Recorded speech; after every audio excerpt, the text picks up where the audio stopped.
So this HOA president thought she could steal my family's 80-year-old ranch and turn it into luxury condos. Biggest mistake of her miserable life. There I was, watching through my security cameras as Cordelia Blackthorne literally threw herself against my new biometric gate, screaming threats at 2 in the morning. She'd been pounding on that steel barrier for 3 hours straight, her perfectly applied makeup now streaked down her cheeks. For 3 weeks, she'd called every government agency from here to Washington, D.C., demanding they force me to tear down my gate on my property. The woman had already blown $47,000 of stolen HOA money trying to destroy me.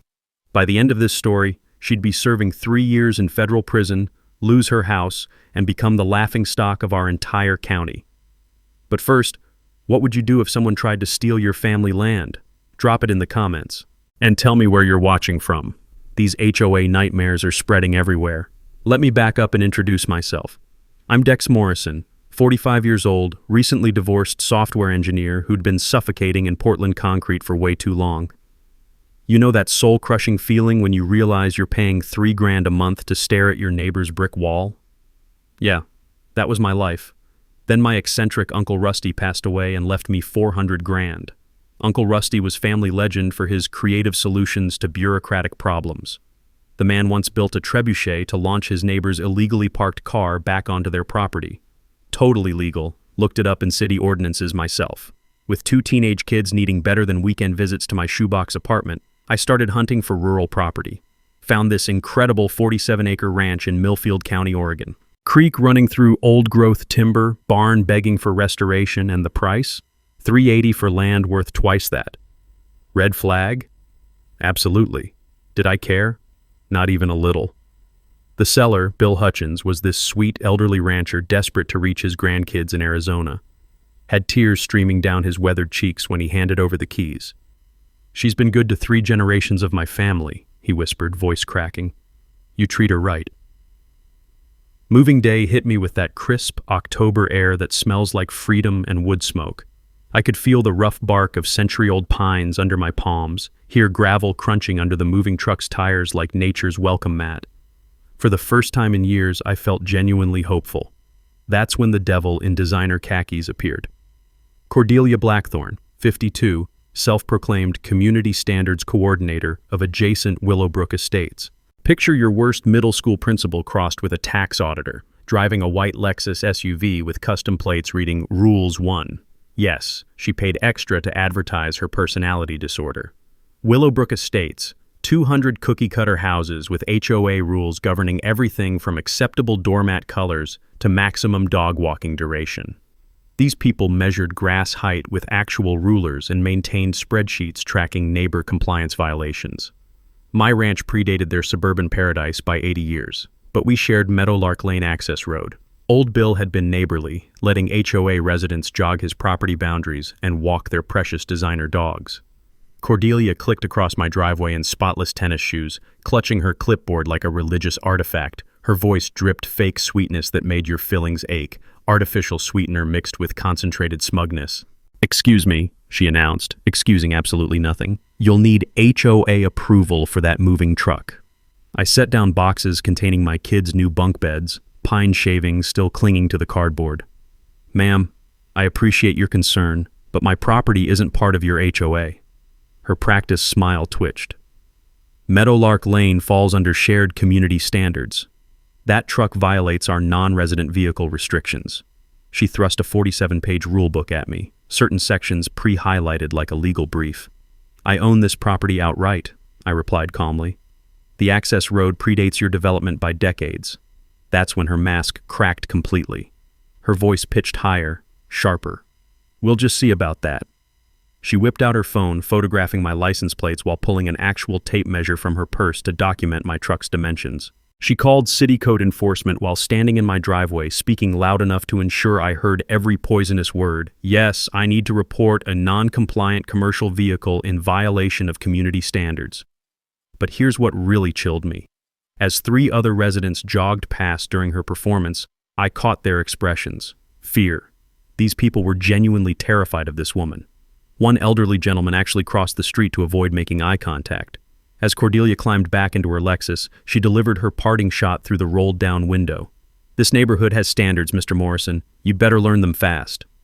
Watching her drive away, I thought about Uncle Rusty's trebuchet and wondered what other creative solutions this situation might require. Cordelia didn't waste time declaring war. By week 2, I had a city inspector knocking on my door at 7 in the morning, claiming anonymous noise complaints.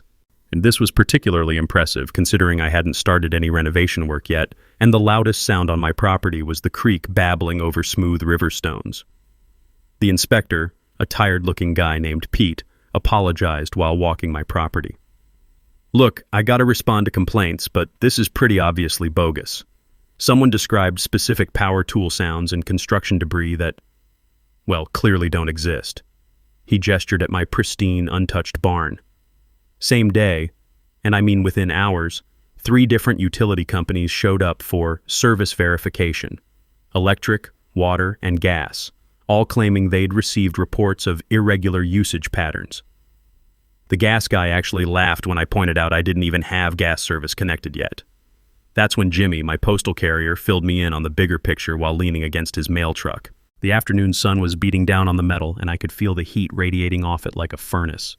"Man, she's been doing this to folks for years. Remember the Kowalski family? Single mom with 3 kids? Cordelia filed so many complaints about inappropriate children's toys in their yard, the poor woman moved away just to get some peace." I started digging deeper, and the pattern emerged like a virus under a microscope. Cordelia had systematically targeted anyone who didn't fit her suburban cookie-cutter vision. The elderly veteran with the PTSD service dog had aggressive animal complaints filed weekly. The Hispanic contractor got inappropriate work vehicle citations for parking his 20-year-old pickup on his own driveway. The Asian family whose foreign cooking odors somehow violated community aesthetic standards. Her method was brilliant in its cruelty: death by 1,000 bureaucratic paper cuts. No single complaint was worth fighting, but the cumulative harassment drove people away like psychological warfare. Time for some detective work. I spent an afternoon at the county courthouse, breathing in that distinctive smell of old paper and industrial carpet cleaner while diving into dusty property records. My fingers were getting black from handling decades-old documents when I found the gold mine. My ranch held easement rights dating back to 1943. Not only was Meadowlark Lane not under HOA control, technically, the HOA had been using my family's road for the past 5 years without permission. Uncle Rusty's grandfather had built that road with his own hands and a borrowed steamroller, and here I'd been apologizing for using my own damn driveway.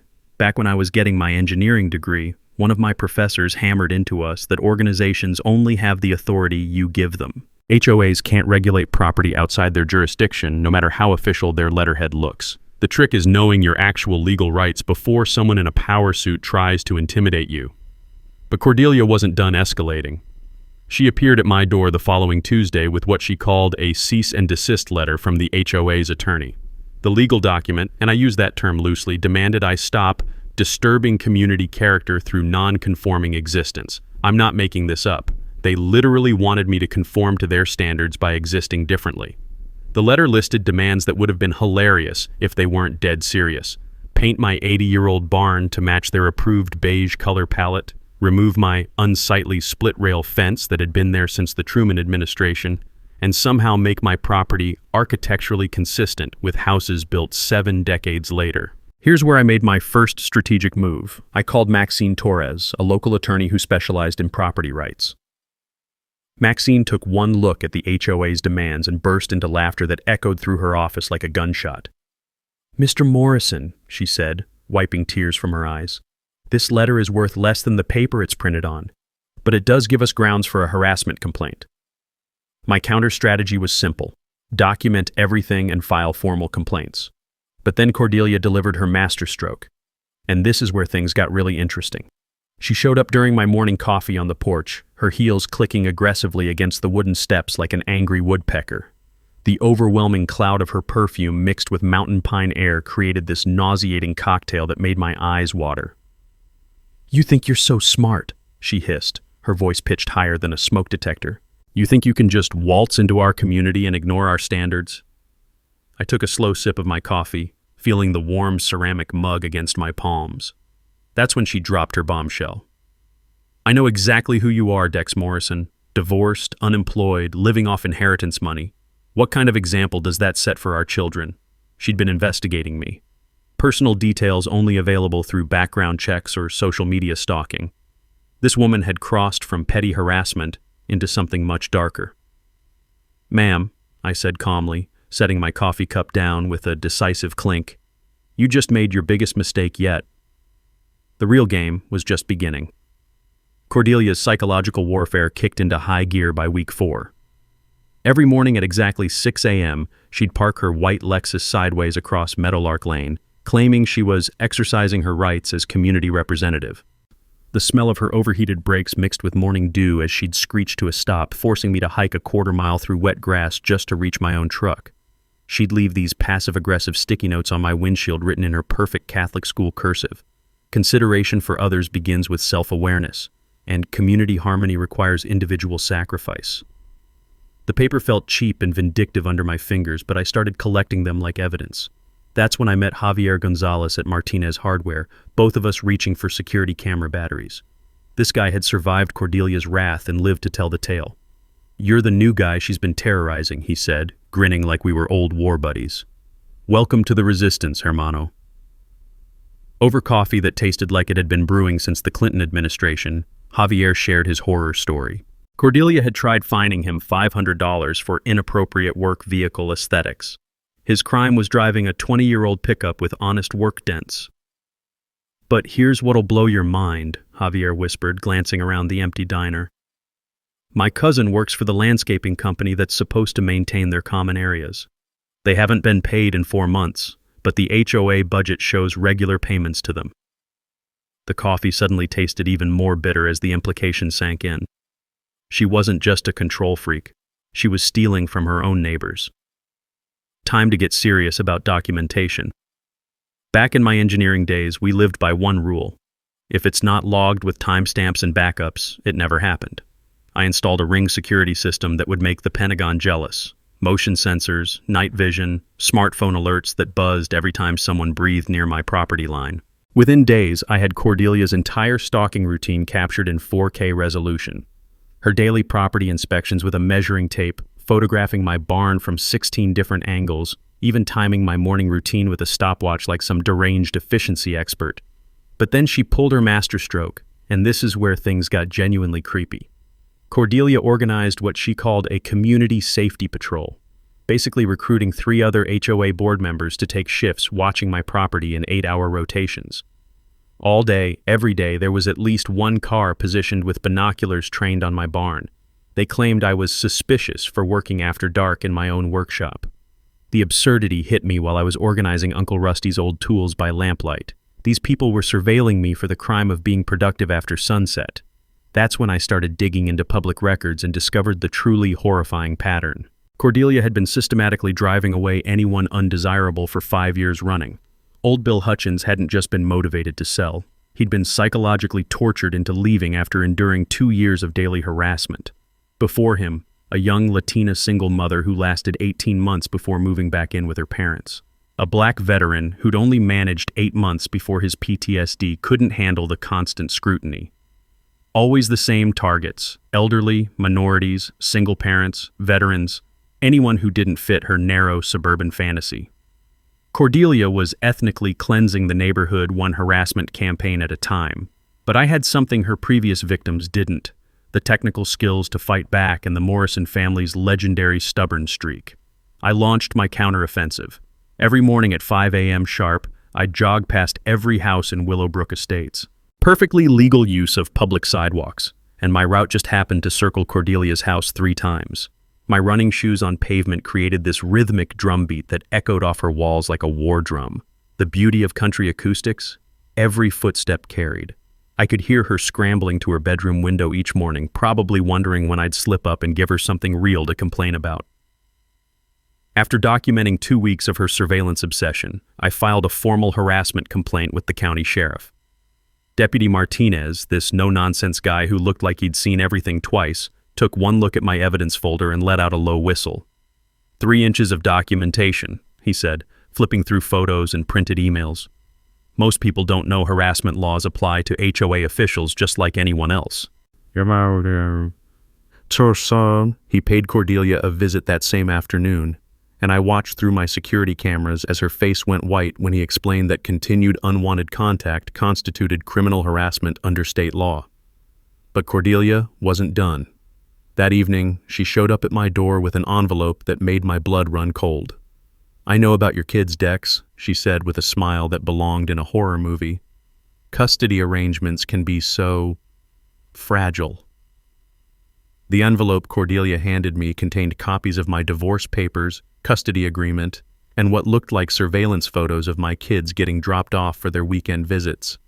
My hands actually trembled as I flipped through images of Tyler and Madison walking up my front steps, completely unaware they were being stalked by this psychopath. "How did you get these?"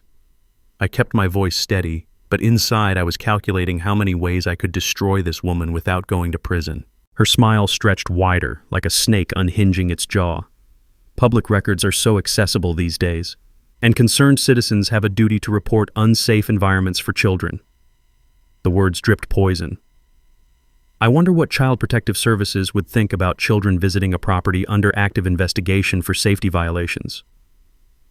That's when I realized Cordelia had been playing a completely different game.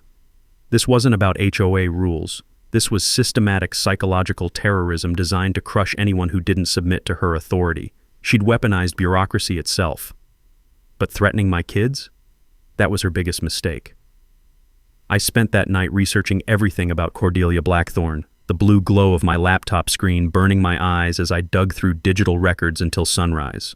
Social media posts, property records, business licenses, court filings, building a complete profile of a woman who'd been abusing power for years. What I found made my software engineer brain light up like a Christmas tree. Cordelia had been catastrophically sloppy with her shell company. Meadowlark Development LLC was registered with her personal address, and the incorporation papers contained a fatal flaw.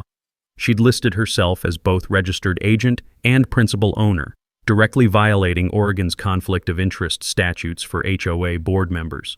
Even better, she'd been using the HOA's tax-exempt status to purchase materials for her personal renovations. Those community improvement receipts I'd found? Half were for premium kitchen appliances that perfectly matched her Facebook remodel photos. The aroma of strong coffee mixed with righteous fury as I compiled evidence at my kitchen table. Every receipt, every bank transfer, every social media post documenting her systematic theft from the neighbors she was supposed to serve. But Cordelia wasn't finished escalating. 3 days later, I came home to find my gate entrance vandalized with spray paint so vile I won't repeat it here. The sharp chemical smell of aerosol still hung in the mountain air like toxic cologne, making my eyes water. My 4K security cameras had captured everything. Cordelia herself at 2:47 a.m., dressed in black like some deranged suburban ninja, vandalizing my property with professional-grade equipment. She'd even brought a stepladder to reach the higher sections, her face clearly visible as she worked with manic precision. Deputy Martinez wasn't amused. "Ma'am, that's destruction of property and criminal mischief," he informed her. "One more incident and you're looking at arrest." But watching her reaction through my camera feed, I could see the dangerous gleam in her eyes. This woman was building toward a complete psychological break. That's when my attorney Maxine Torres called with information that changed everything. "Dex, I've been diving deeper into your family's historical property rights," she said, excitement crackling through the phone. "Remember how your great-grandfather built that road? Well, he was smarter than we thought. He also retained exclusive rights to the mountain spring that feeds your creek." I set down my coffee mug with a clink. "Meaning what exactly?" "Meaning every single house in Willowbrook Estates depends on water that flows across your property. You could legally cut off their entire water supply tomorrow if you chose to." The nuclear option. 200 families could be without water with one phone call to the water district. Cordelia's perfect kingdom would become uninhabitable within days. But as I sat on my porch that evening, listening to the creek bubble peacefully over stones worn smooth by decades of mountain runoff, I realized using that power would make me no better than her. Those houses contained innocent families, kids doing homework, elderly folks watching evening news, people whose only crime was buying homes in the wrong development. Then Cordelia made her final, catastrophic mistake. My security system alerts went off at midnight. There she was again. But this time she wasn't alone.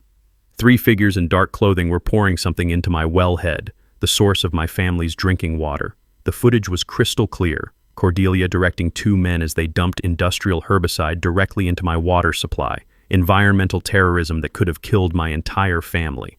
I didn't call Deputy Martinez this time. I called the FBI's Environmental Crimes Unit, the State Attorney General, and Rosa Martinez from the Portland Tribune. Uncle Rusty always said the best revenge was living well, but sometimes living well meant making sure monsters couldn't hurt anyone else ever again. Cordelia Blackthorne had just committed federal crimes on camera, and I was about to make sure the whole world knew about it. The well-poisoning footage was just the tip of the iceberg. When I enhanced the video using software from my engineering days, the smell of burned coffee filling my home office as I worked through the night, I could make out license plates on the vehicles her accomplices drove.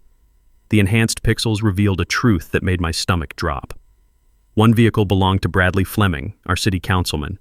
The other was registered to someone listed as development consultant for Meadowlark LLC. My hands were literally shaking as I called Rosa Martinez at the Tribune. Within hours, she'd connected dots that painted a picture so ugly it belonged in a crime thriller, not small-town Oregon. Dex, Rosa's voice was tight with excitement and disgust. Bradley Fleming owes Cordelia's husband Drake $50,000 in gambling debts. Those weekly poker games at the country club? They've been planning this for years. The conspiracy unraveled like a rotten onion, each layer more putrid than the last. Meadowlark Development LLC had preliminary approval for a 40-home luxury subdivision worth $8.4 million in projected profits, all contingent on acquiring my ranch. Cordelia held a 25% silent partnership, which explained her desperation. Every harassment campaign, every bogus complaint, every moment of psychological torture had been calculated moves in a massive land grab disguised as community standards enforcement. But the scope was breathtaking. Rosa's investigation revealed that Cordelia had been running this scam for a decade, systematically targeting anyone whose property could be developed profitably. The elderly widow who'd sold her Victorian mansion for half its value after months of noise complaints. The black veteran whose PTSD was triggered by constant harassment until he fled town. The Hispanic family driven away by discriminatory enforcement of rules that didn't exist. Each forced sale had cleared the way for Cordelia's developer network, with profits flowing back through shell companies and forgiven poker debts. I remember learning in business school that most white-collar criminals get caught because they get greedy and leave paper trails. Cordelia had left a highway of evidence. The HOA's missing $127,000 matched her home renovation costs down to the penny. Bank transfers, receipts, even Instagram posts of her new kitchen appliances, all purchased with stolen community funds. The forensic accounting made my head spin. 12 families destroyed over 10 years. 12 properties seized through psychological warfare.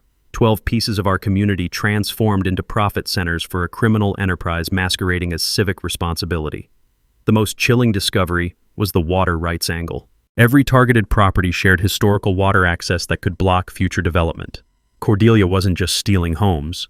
She was stealing generational rights that families had held since before Oregon was even a state. City Councilman Bradley had been earning his debt forgiveness by fast-tracking permits for Cordelia's network while mysteriously losing applications from her targets. The building inspector who'd been harassing me?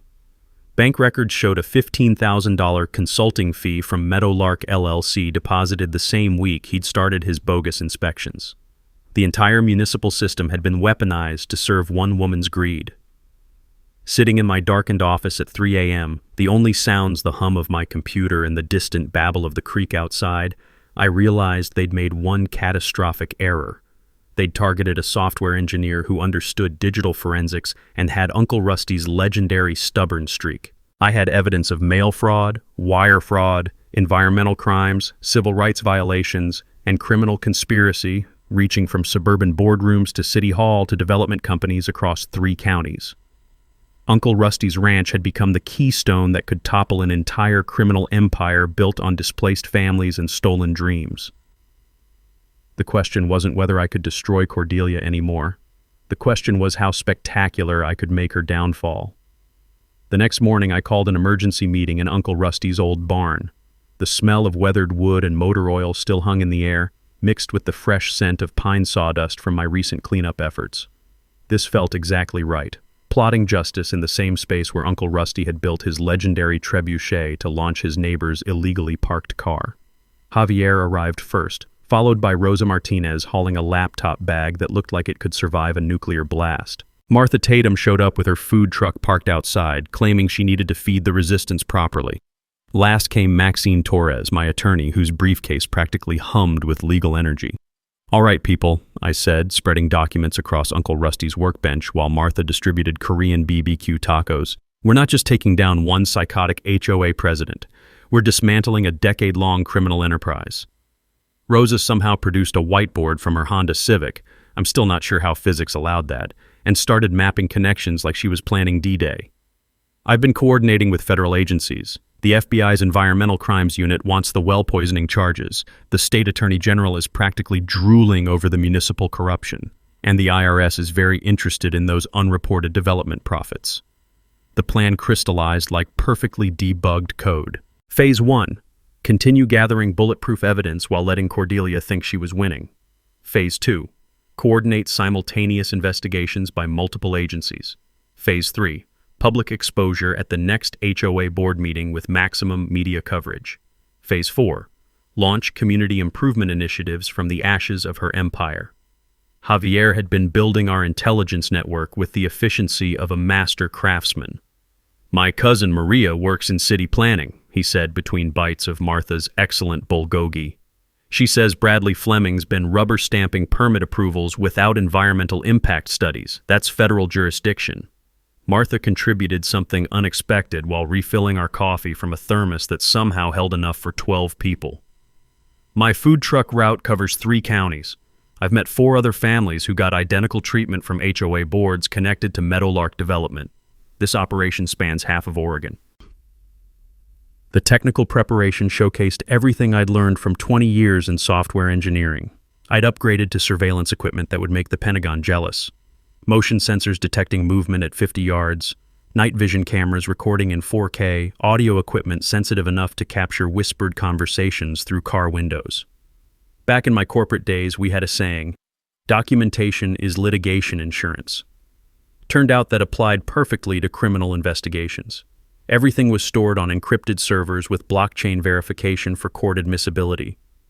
Every video file, audio recording, and digital document was legally bulletproof. Maxine outlined our legal strategy while pacing the barn like a caged predator, her heels clicking against concrete with military precision. "We're building RICO charges, Racketeer Influenced and Corrupt Organizations Act. This isn't just fraud, it's organized crime." Then she paused for dramatic effect, probably practicing for the courtroom performance of her career.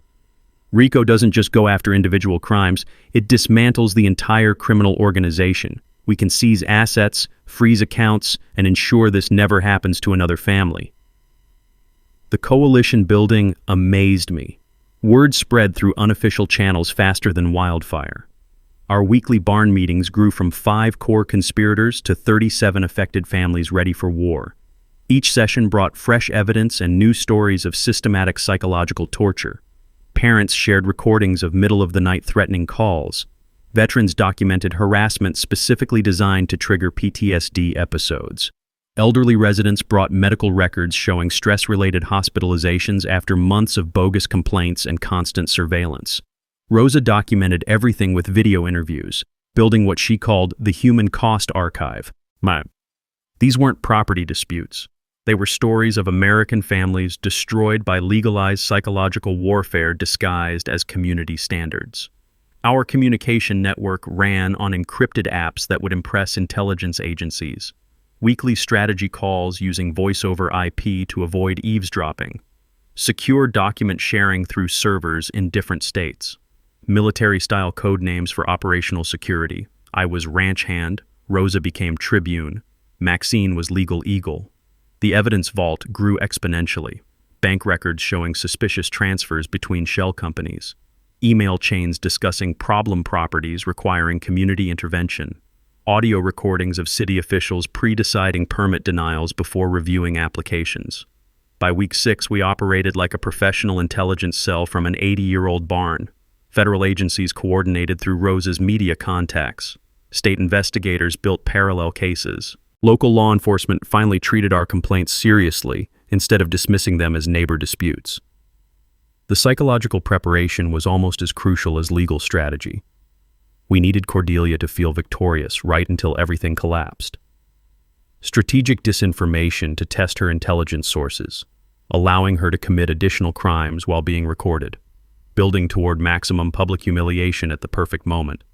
Everything was ready for the coordinated strike that would restore justice and transform our community forever.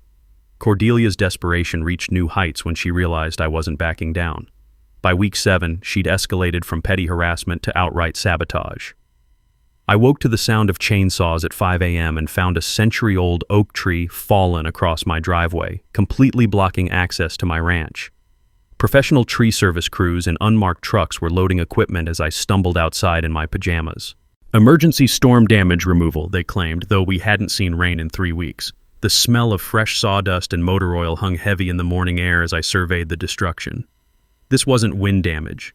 The cut marks were clean, precise, positioned for maximum inconvenience. My primary security cameras had mysteriously malfunctioned during that exact hour, but the backup system I'd secretly installed caught everything in 4K glory. Deputy Martinez whistled low when he saw the footage. That's criminal mischief and destruction of property. Problem is, they paid cash and disappeared without leaving contact information. But Cordelia's next move hit where it hurt most. She weaponized Child Protective Services against my kids. The call came 3 days later. A concerned citizen had filed detailed complaints alleging I was exposing Tyler and Madison to unsafe living conditions and environmental hazards. The caseworker, Janet, sounded exhausted as she explained she had to investigate every report, no matter how obviously vindictive. Someone provided photographs of your property claiming there are exposed electrical wires, contaminated water, and evidence of drug manufacturing, Janet said, her voice heavy with skepticism. The photographs showed Uncle Rusty's vintage electronics projects labeled as suspicious laboratory equipment. My water testing kit, bought specifically because Cordelia had poisoned my well, was described as chemical manufacturing supplies. Even my kids' weekend camping gear became evidence of unsafe living conditions. My hands clenched into fists as I realized how extensive her surveillance operation had become.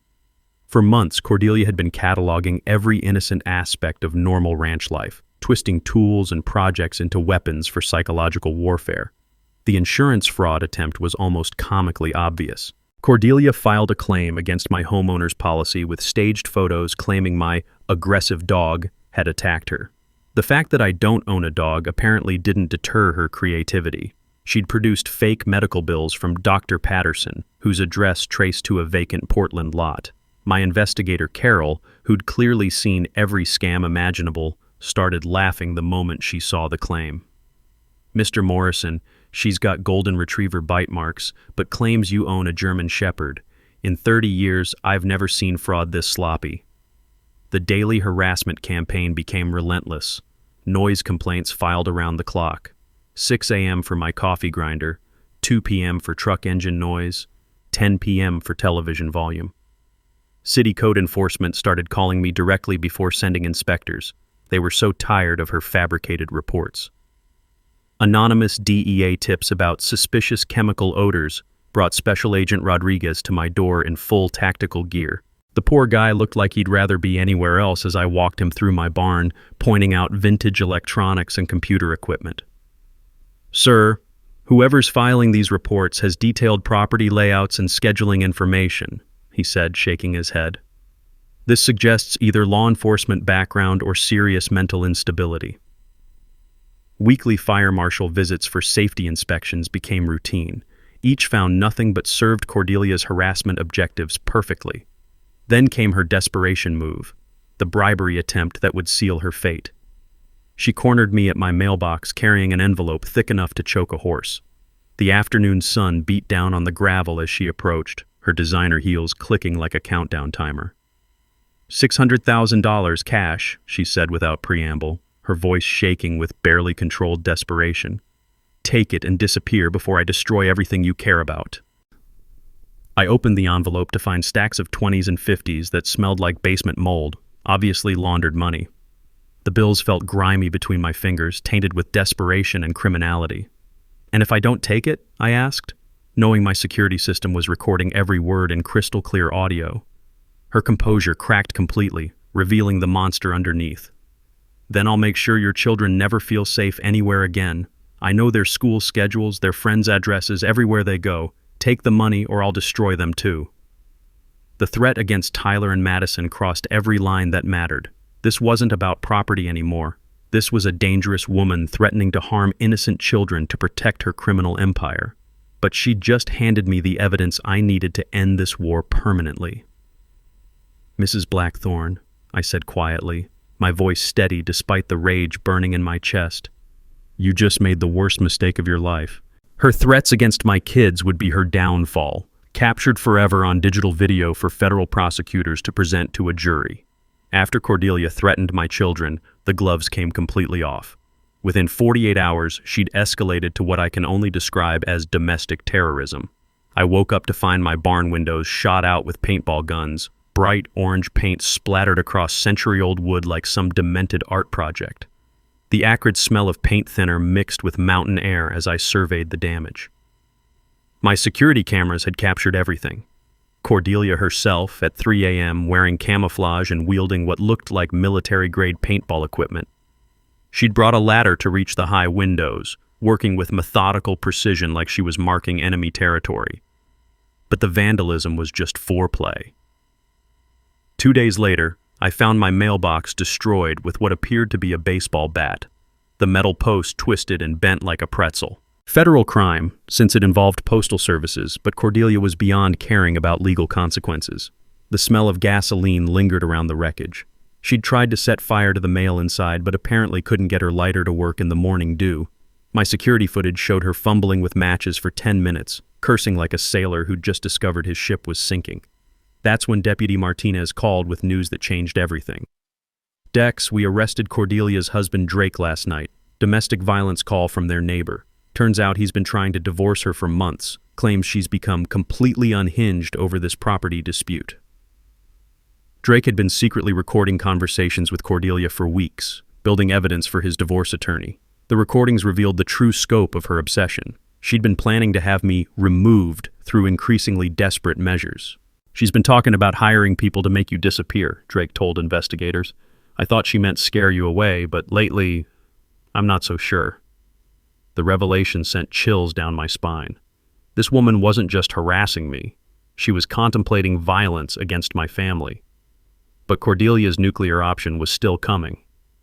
3 days later, I got a call from Mayor Patricia Hendricks.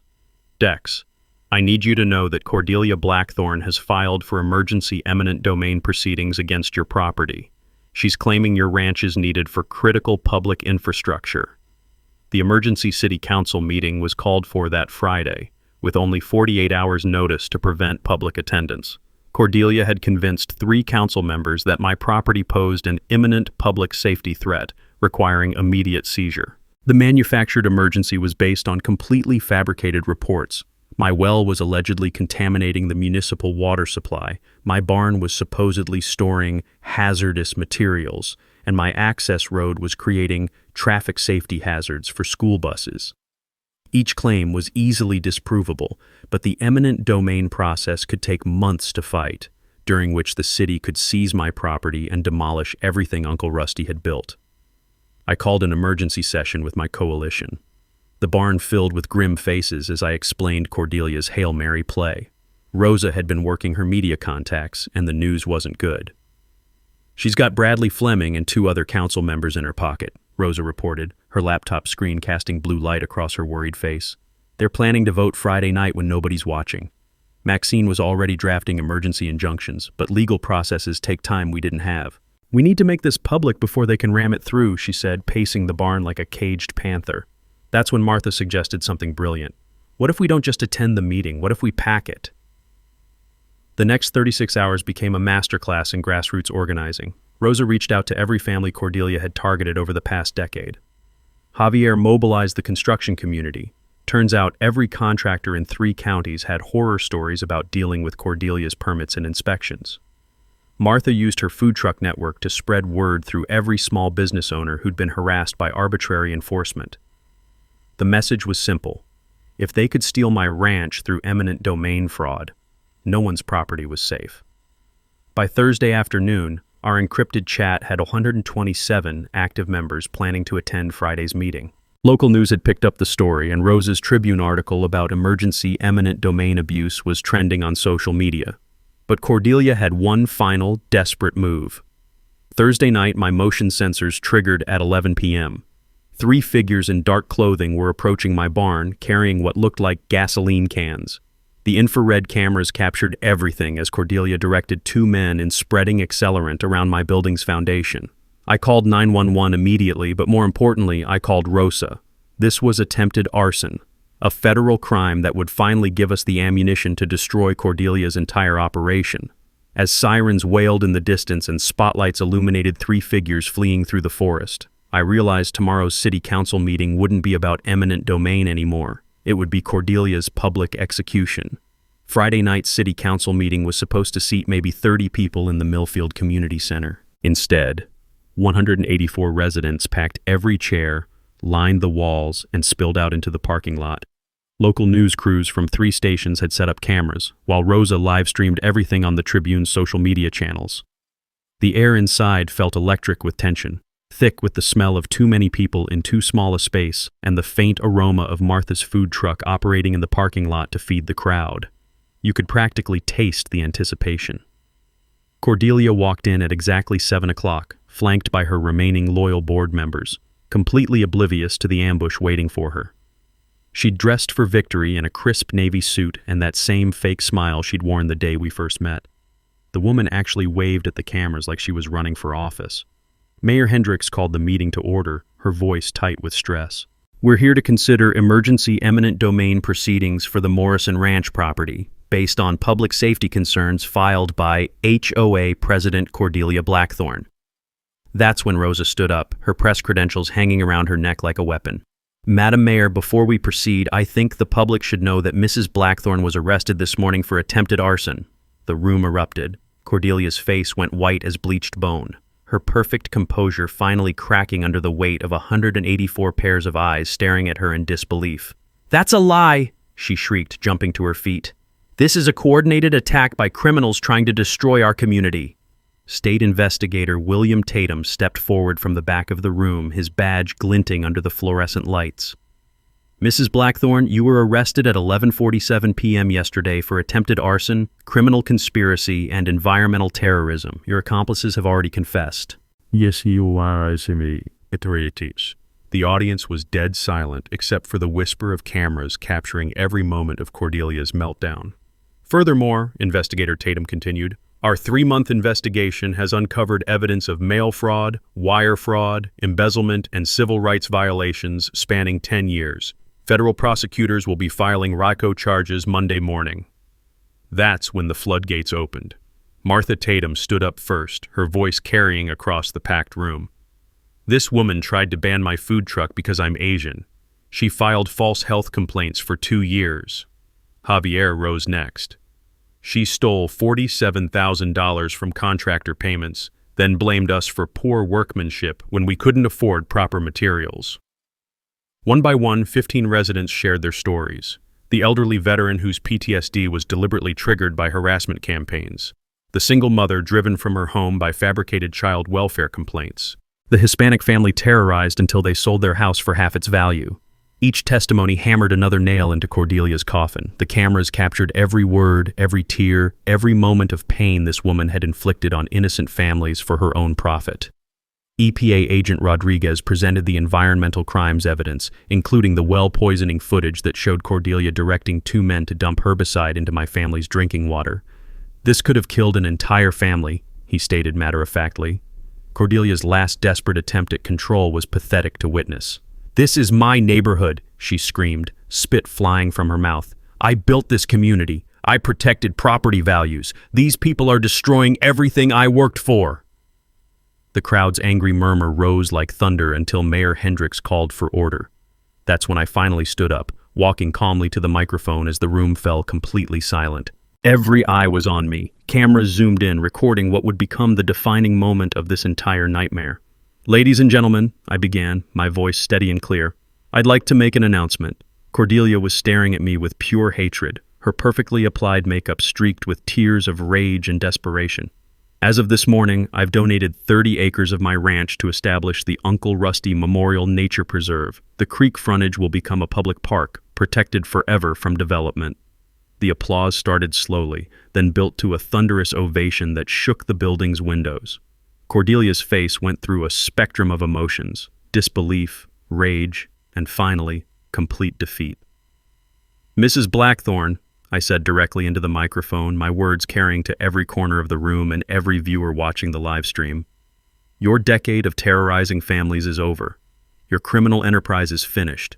And your dream of destroying my family's land just became our community's greatest victory."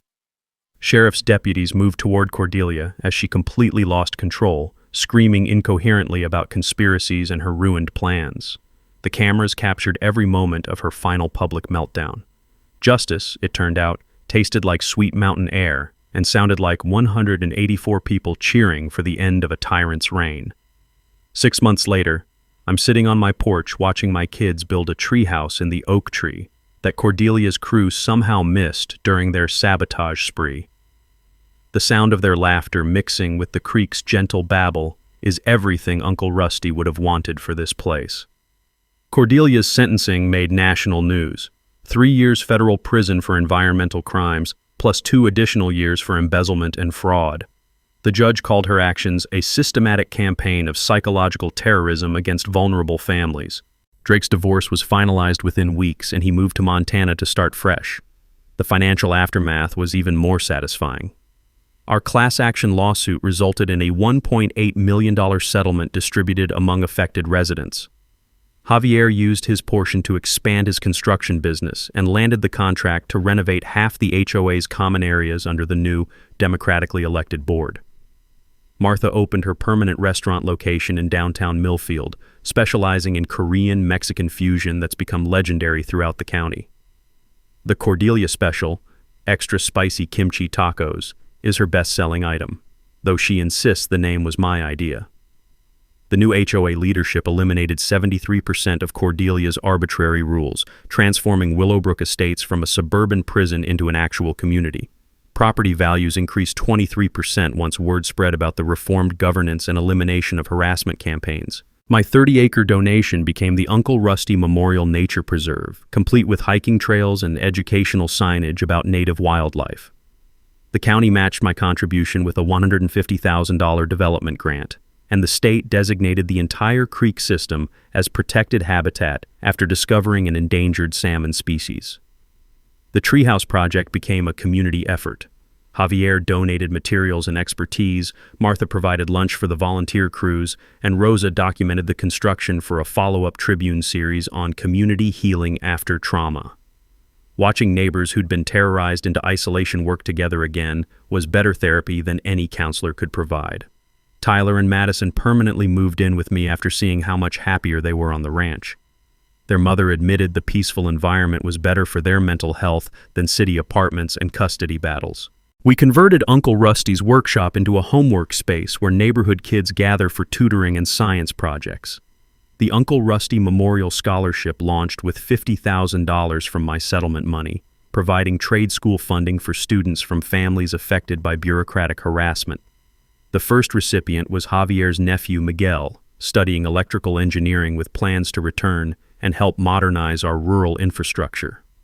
Rosa's Tribune series won a state journalism award and sparked HOA reform legislation in Oregon's next legislative session.